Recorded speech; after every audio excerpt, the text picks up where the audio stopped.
देश के हर एक दलित और शूद्र तक ये मैसेज पहुंचा दो कि अब ब्राह्मणवाद को अलविदा कहने का समय आ गया है। क्या है ये ब्राह्मणवाद? कि ब्राह्मणवादियों ने अपने लिए एक सिस्टम बना लिया, खुद को भगवान का कॉन्ट्रैक्टर बना लिया। तुम्हें लगता है भगवान ऐसा करेगा कि इस जाति के लोग यही हैं जी मेरे ठेकेदार, इनके थ्रू कुछ अर्पण करोगे मैं तो उसी को स्वीकार करूंगा, तुम्हारी पूजा मैं नहीं सुनूंगा? ऐसे करेगा क्या भगवान? लेकिन नहीं, तुम्हें वही करना है। तुम्हारे घर में है ना मंदिर, तो तुम्हारे घर के मंदिर में जो भगवान है और बाहर उस मंदिर में जो भगवान है वो अलग है क्या?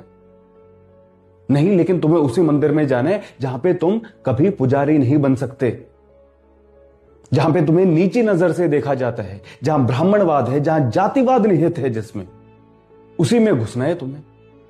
तुम्हें पूरे देश के मंदिरों में माथा टेकना है, वहां चढ़ावा चढ़ाना है तुम्हें।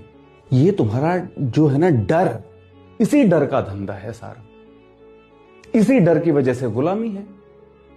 गृह प्रवेश कर रहे हैं, पूजा नहीं करवाई तो जाने क्या अपशकुन हो जाएगा। पुरोहित जी को बुलाओ, वो संस्कृत में मंत्र पढ़ेंगे तब होगी पूजा। क्या खास है संस्कृत में? बस ये खास है कि तुम्हें आती नहीं तो तुम्हें लगता है पता नहीं क्या जादुई मंत्र पढ़ दिए।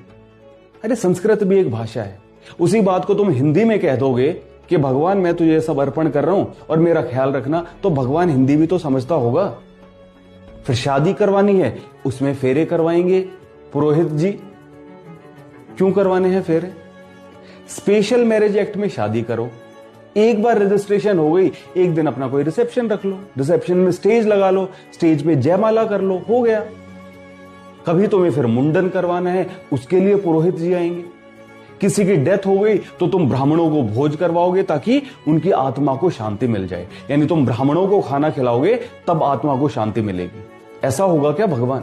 और केवल शूद्रों या दलितों की बात नहीं है, वो तो चलो वर्ण व्यवस्था में सबसे नीचे हैं, उन पे ज्यादा अत्याचार होते हैं, लेकिन ये मैं सभी को कहता हूं, जो वैश्य हैं, क्षत्रिय हैं या ब्राह्मण हैं। सोचो क्या है ये कीचड़ है, ये कीचड़। भगवान ऐसे ऊंच नीच बनाएगा क्या? वैसे तो उपनिषद में लिखा है अहम ब्रह्म